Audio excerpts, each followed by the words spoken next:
AO గారికి, special officer, audit officer గారికి, అధికారులందరికీ, బ్యాంక్స్ చైర్పర్సన్ గారికి, డిఎస్పీ గారికి, అలానే ఇక్కడికి చూస్తున్నాను ప్రజాపాలనలో మన ప్రజాప్రభుత్వం ప్రజల సమస్యలు ఏ విధంగా పరిష్కరించాలని ఎప్పుడు కూడా ఆలోచిస్తూ ఉన్నారు. అలానే దాంట్లో ప్రధానంగా రైతుల యొక్క భూ సమస్యలు పరిష్కరించాలని మంచి ఉద్దేశంతో భూభారతి చట్టాన్ని తీసుకురావడం జరిగింది. ఇంతకు ముందున్న సిస్టంలో రైతులు అనేక సమస్యలు ఎదుర్కొంటున్నారు.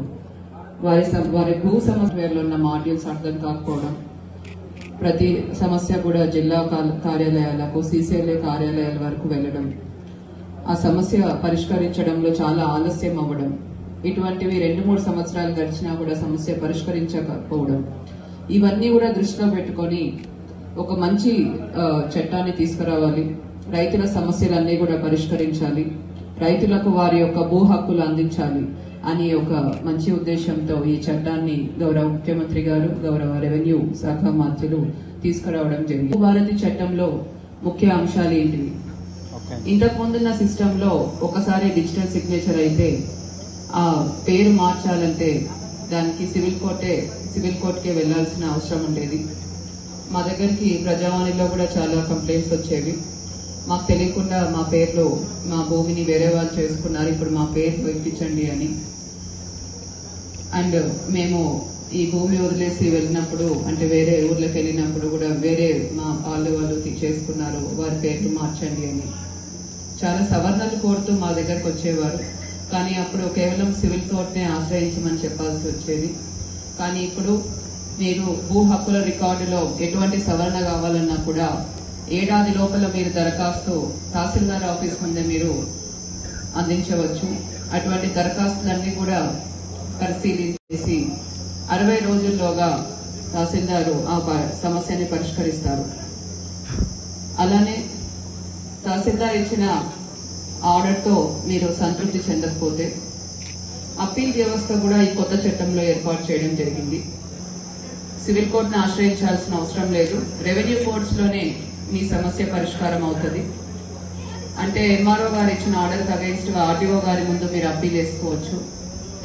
ఆర్డీఓ గారు ఇచ్చిన ఆర్డర్ తో కూడా సంతృప్తి చెందకపోతే జిల్లా కలెక్టర్ గారి ముందు అప్పీల్ వేసుకోవచ్చు. జిల్లా కలెక్టర్ గారు ఇచ్చిన ఆర్డర్ తో కూడా సంతృప్తి చెందకపోతే ల్యాండ్ ట్రిబ్యునల్ ముందు కూడా మీరు అప్పీల్ వేసుకోవచ్చు. మన రెవెన్యూ యంత్రాంగంలోనే మీ సమస్యలన్నీ కూడా పరిష్కారం అయ్యే విధంగా ఈ కొత్త చట్టం ఏర్పాటు చేయడం జరిగింది. మరి ప్రతి సమస్య కూడా ఒక నిర్ణీత కాలం అన్నది కూడా చెప్పడం జరిగింది. అంటే ఫౌతీకన్నిటికి ఉదాహరణకు ఫౌతీ కేసులన్నీ కూడా 30 రోజుల్లోగా తహసీల్దార్ ఎంక్వైరీ చేసి దానికి పరిష్కారం చూపించాల్సి ఉంటుంది. 30 రోజుల్లో చేయకపోతే అప్లై చేసుకున్న ఫౌతీ ఆటోమేటిక్ గా గ్రాంట్ అవ్వడం జరుగుతుంది. అలానే ఇప్పుడు ఇంతకు ముందు కొన్ని ఇనామ్ ల్యాండ్ లో ఓఆర్సీలు ఇచ్చి ఉంటారు, అలానే 38E సర్టిఫికేట్స్ ఇచ్చి ఉంటారు, కొన్ని కోర్టు కేసెస్ లో కూడా ఆర్డర్స్ తీసుకొని వచ్చి ఉంటారు. అవన్నీ పరిష్కారం చేయడానికి ఇప్పుడు ఆర్డీఓ గారికి అధికారం ఇవ్వడం జరిగింది, అధికారాల వికేంద్రీకరణ కూడా జరిగింది. సో ఇటువంటి సమస్యలన్నీ కూడా ఆర్డీఓ గారు 30 రోజుల్లోగా ఎంక్వైరీ చేసి పరిష్కారం అన్నది చూపించాల్సి ఉంటుంది. ఈ విధంగా ప్రతి సమస్య కూడా ఒక కాల పరిమితి పెట్టడం వల్ల జవాబుదారీతనం అన్నది అధికారుల మీద పెంచడం జరుగుతుంది. అలానే రైతుల భూ సమస్యలు కూడా త్వరగా పరిష్కారం అవ్వాలి అనే ఉద్దేశంతో ఈ నిర్ణీత కాల పరిమితి అన్నది ఏర్పాటు చేయడం జరిగింది. మరి దీంతో పాటు భూ సరిహద్దుల మధ్య రైతులకు కొన్ని కొట్లాట్లు గొడవలు అవుతుంటాయి. సర్వే అప్లై చేసుకుంటే సర్వేయర్ వచ్చి మేము మధ్య మీ సబ్ డివిజన్ మేము చూపించలేకపోతున్నాం, ఎందుకంటే మా దగ్గర భూమి పట్టాలు లేవు అని చెప్పడం జరిగేది. సో ఆ సమస్య అట్లే పరిష్కరించకుండా పోయేది. ఇటువంటి భూ సరిహద్దుల సమస్య పరిష్కరించడానికి ఇప్పుడు కొత్త చట్టంలో భూధార అన్నది ప్రతి భూ కమతానికి కూడా ఇవ్వడం జరుగుతుంది. ప్రతి భూ కమతానికి కూడా జియో కోఆర్డినేట్స్ ఫిక్స్ చేసి పట్టాదారు పాస్బుక్ లోనే ఆ భూ పట్టం కూడా జత చేర్చి ఇవ్వడం జరుగుతుంది. సర్వే డిపార్ట్మెంట్ దగ్గర ఈ భూ కమతాలకన్నిటికీ కూడా మ్యాప్స్ అన్నది ఏర్పాటు చేసుకోవడం జరుగుతుంది. ఈ విధంగా చేయడం వల్ల రైతుకి వారి భూమి ఎక్కడుంది అనేది ఒక భద్రతా భావం ఉంటుంది. సర్వే చేసుకున్నప్పుడు సర్వేయర్ కూడా వచ్చి ఖచ్చితంగా చూపించాల్సిన అవసరం ఉంటుంది.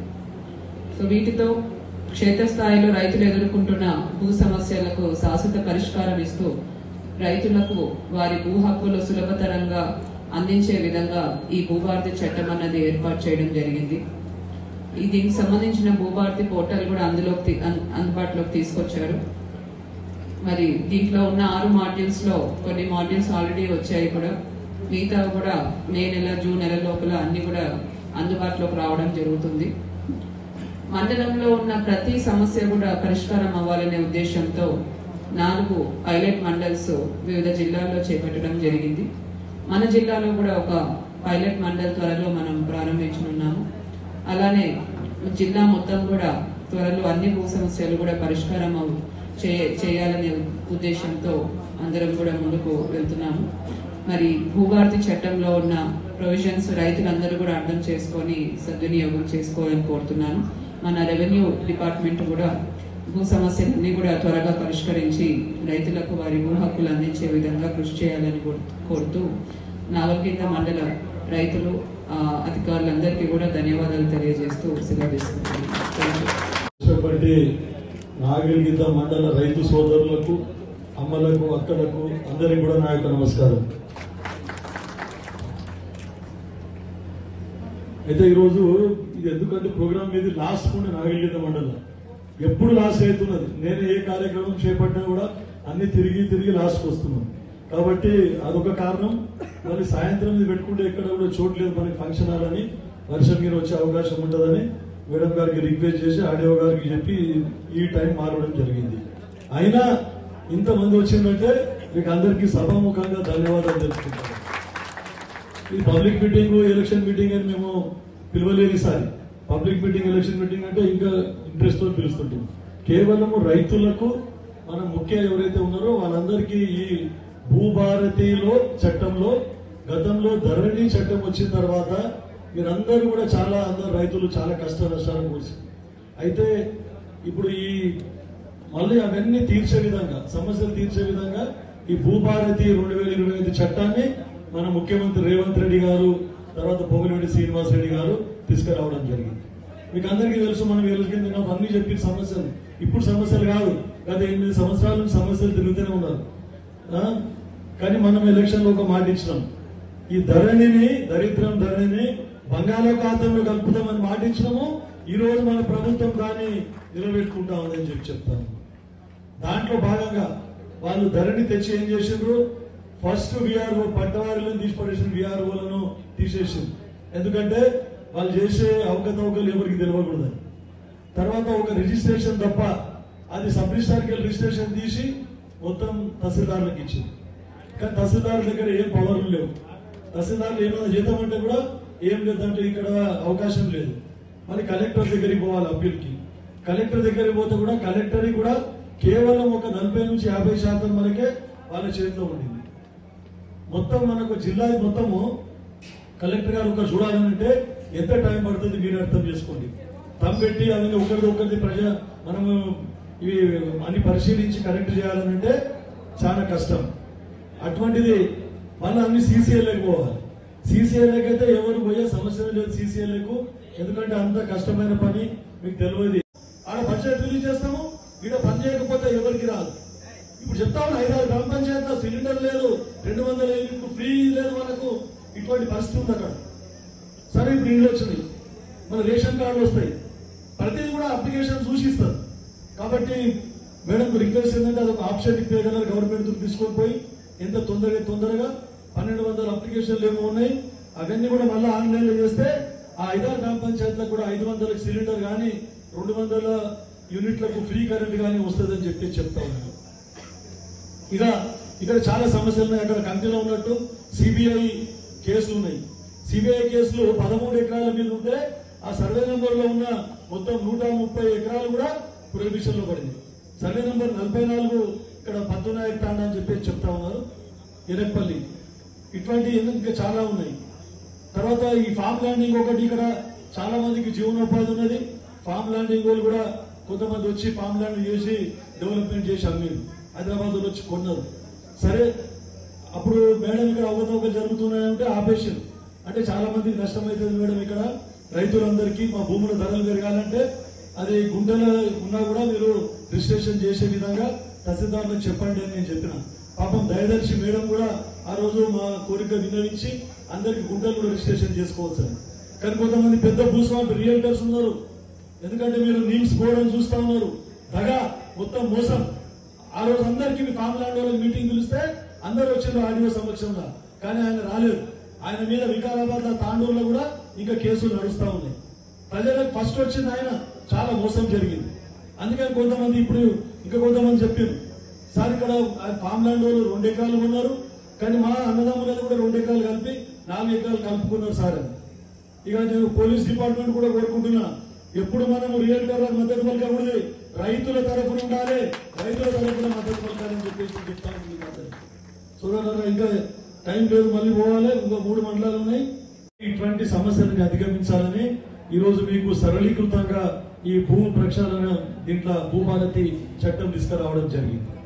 ఈ భూభారతిలో మీరు ఏ సమస్య ఉన్నా ఫస్ట్ తహసీల్దార్ లెవెల్ అయిపోతుంది, 50%, ఇంకో 25% ఆడియో లెవెల్ అయిపోతుంది. మళ్ళీ ఒకవేళ ఇప్పుడు ఏముంటే ఇంతకు ముందు అంటే రిజిస్ట్రేషన్ అయిపోతే చాలుగా, అరే పొరపాటు జరిగింది సార్, నాకు కూడా హక్కు ఉండే, మా తమ్ముడు తను తెలియకుండా చేసుకున్నాడు, ఇవన్నీ చెప్తే కోర్టుకు పోమని చెప్తుంది. ఇప్పుడు అట్లా కాదు, నెక్స్ట్ ఆడియో దగ్గరికి పోవచ్చు. ఆడియో దగ్గర కూడా ఏదైనా పొరపాటు జరిగింది అనుకుందాం, ఆడియో కలెక్టర్ దగ్గరికి పోవాలి. కలెక్టర్ దగ్గర సాధ్యమైనంత మట్టుకు పొరపాట్లు జరిగాయి. ఒకవేళ 5-10% ఏదైనా పొరపాట్లు జరిగితే కూడా మళ్ళీ మనం ట్రిబ్యునల్ కు అప్పీల్ చేసుకునే అవకాశం ఉంది. అప్పుడు అన్ని కోర్టు అంటే మీకు తెలుసు వకీల్ ఫీజు ఎంత అవుతుంది, ఎన్ని సంవత్సరాలు పెండింగ్ ఉంటుంది. దీంట్లో అన్ని పకడ్బందీగా చేయడం జరిగింది. అన్ని మనం ఇంతకుముందు తెలుసు, మనం అసైన్మెంట్ రిజిస్టర్ ఉంటుండే, మొత్తం ఆడియో గారు దానికి కన్వీనర్ ఉంటుంది, తర్వాత ఎమ్మెల్యే చైర్మన్ ఉంటుంది. ఎవరన్నా భూమి దున్నుకొని బతికితే వాళ్ళకి హక్కులు కల్పించాలంటే ఆ మీటింగ్ లో అందరికి పెట్టి మీటింగ్ లో మినిట్స్ తో రాసి పాస్బుక్లు ఇచ్చేవాళ్ళు. మన పొజిషన్ లో చూస్తుండ్రి, అప్పుడు విఆర్ఓలు కానీ ఆర్ఐలు కానీ పోయి దీంట్లో జాగా మీద ఉన్నారా లేదా, ఎన్ని ఎకరాలకు ఉన్నారు మీకు తెలుసు. ఉట్టుపల్లి, ఎనకపల్లి కానీ ఆ భూమి 100 ఎకరాలు ఉంటే 150 ఎకరాలకు పాస్బుక్లు ఉన్నాయా లేదా? భూమి ఉన్నది 100 ఎకరాలు, కానీ పాస్బుక్ 150 ఎకరాలు. భూమి పెరగదు కదా, కానీ అప్పుడు పాస్బుక్లు అట్లా విచ్చలవిడిగా ఇచ్చారు. కాబట్టి దాన్ని చూసి, రికార్డులన్నీ చూసి ఫస్ట్ ఎవరు భూమిలో ఉన్నారు, ఎవరి పేరు ఉన్నది 54 కాసురా, తర్వాత వాళ్ళందరికీ ఉంచి వేరే వాళ్ళకు తీసేసే విధంగా, లేదంటే 5 ఎకరాలు ఉన్న వాళ్ళకు 3 ఎకరాలు ఇచ్చి ఇంకా 2 ఎకరాలు వేరే వాళ్ళకి ఇచ్చి ఇట్లా అడ్జస్ట్మెంట్ చేయడం జరిగింది. ఇప్పుడు రికార్డు తారుమారయ్యే ప్రసక్తి లేదు. మళ్ళా దాన్ని రద్దుపరిచింది అసైన్మెంట్ కమిటీని. ఇప్పుడు మళ్ళీ అసైన్మెంట్ కమిటీ మళ్ళీ కొత్తగా తీసుకొస్తున్నది. అందరికి కాలేదని చెప్తాము. 80% మందికి రైతు రుణమాఫీ అయింది. ఇక్కడ కూడా మీకు చూస్తే 32 కోట్ల రూపాయలు నాగల్గీత మండలంకు 32 కోట్ల రూపాయలు రైతు రుణమాఫీ కావడం జరిగిందని చెప్పి చెప్తా ఉన్నాను. కంకి మండలంకు 50 కోట్ల రూపాయలు రుణమాఫీ అయింది. నారాయణఖేడ్ మండలంకు 52 కోట్ల రుణమాఫీ కావడం జరిగింది. ఇట్లాంటి మరి ఇంకా రాలేదంటే మరి ఎక్కడ పోయినట్లు అవి మాట్లాడలేదంటే మీకు చెప్తాము, ఒకటి అర్థం చేసుకోండి. ఇంకోటి ఇక్కడ ఒక పొరపాటు ఏం జరిగిందంటే ఆమె ఎంఆర్ఓ ఉండేప్పుడు, ఎంఆర్ఓ ఉన్నప్పుడు ప్రజాపాలనలో ఎన్నైతే మనం దరఖాస్తులు పెట్టుకున్నామో మన కొత్త ప్రభుత్వం ఏర్పడినప్పుడు అందరూ మండలంకి వచ్చి ఇండ్లు కావాలని, రేషన్ కార్డు కావాలని, తర్వాత ప్రతిదానికి గ్యాస్ సిలిండర్ కావాలని అన్ని కూడా మనం అన్ని అప్లికేషన్లు పెట్టుకోవడం జరిగింది. అప్లికేషన్ పెట్టుకుంటే అన్ని ఆన్లైన్ లో పొందుపరచడం జరిగింది. దాని ప్రకారమే అందరికి వచ్చినాయి. కానీ ఒక 5-6 గ్రామ పంచాయతీగా నాగల్గీత మండల ఆ రోజు నుంచి కూడా నేను కలెక్టర్ గారికి కూడా ఎండిఓ ద్వారా లెటర్ రాసిన. అప్పటికి వచ్చేసరికి ఆ మేడం ఏం చేసింది, అల్మార్లో పెట్టుకొని తాళం వేసుకొని పోయింది. అందుకే ప్రతిసారి నేను చెప్తా ఉంటా, కరెక్ట్ పనిచేసే అధికారులు ఉంటే ప్రజలకు న్యాయం జరుగుతుంది, గవర్నమెంట్ కు మంచి పేరు వస్తుంది. ఇదే టైం పాస్ చేసి ఏదో ఉద్యోగం ఒకవేళ అటెండెన్స్ అయ్యేది, స్కూల్లో కూడా తిరుగుతూ ఉంటే టీచర్లు రిజిస్టర్ సంతకం ఉండదు, లీవ్ లెటర్ ఉండదు, కానీ ఆబ్సెంట్ ఉంటుంది. ఆఫీసర్లు కూడా చాలా మంది ఈ నాగల్గీత మండలంలో ఇంతకు ముందు ఉన్న తహసీల్దార్ మీద కూడా ఎన్నోసార్లు కంప్లైంట్ ఇవ్వడం జరిగింది. ఆమె రాదు, లీవ్ పెట్టది, కానీ వారం రోజులు ఆఫీస్కు రాకుండా ప్రజల పనులు ఎట్లయితాయి. అందుకని నేను మళ్ళొకసారి అందరి అధికారులకు అందరికి చెప్తా ఉన్నా, ఒకటే కాదు, రెవెన్యూ ఒకటే కాదు, అందరి అధికారులకు నేను చిత్తశుద్ధితో పనిచేయవలసిన అవసరం ఉన్నది. అప్పుడే ప్రజా సమస్యలు తీరుతాయి, ప్రభుత్వ పథకాలు ఇంప్లిమెంట్ అవుతాయి, అందరికి బీదోలకు లాభం అవుతాయని చెప్తా ఉన్నాను. Very much serious madam. మీరు కూడా తమ దృష్టికి తీసుకొస్తున్నా, కొంచెం క్షుణ్ణంగా అందరికీ మీరు ఇన్స్ట్రక్షన్స్ ఇవ్వండి, అధికారులందరూ కలిపి పనిచేసే విధంగా. లేకుంటే మనం మీద కూర్చొని